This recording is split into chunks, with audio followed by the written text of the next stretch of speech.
Ama naming banal at makapangyarihan sa lahat, maraming salamat po sa isang masaganang buhay at malusog na katawan ng iyong ibinigay sa amin. Maraming salamat sapagkat binigyan ninyo kami ng panibagong araw at pagkakataon na muli naming magampanan ang aming trabaho sa araw-araw.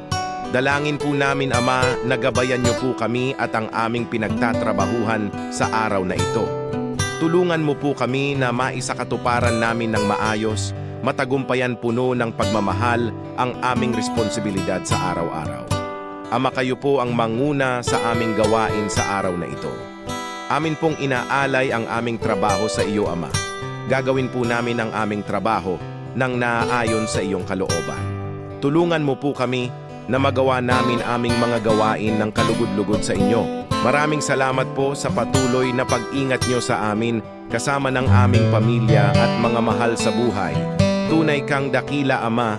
Ikaw lamang ang aming Diyos at Hari na tagapagligtas magpakailanman. Amen.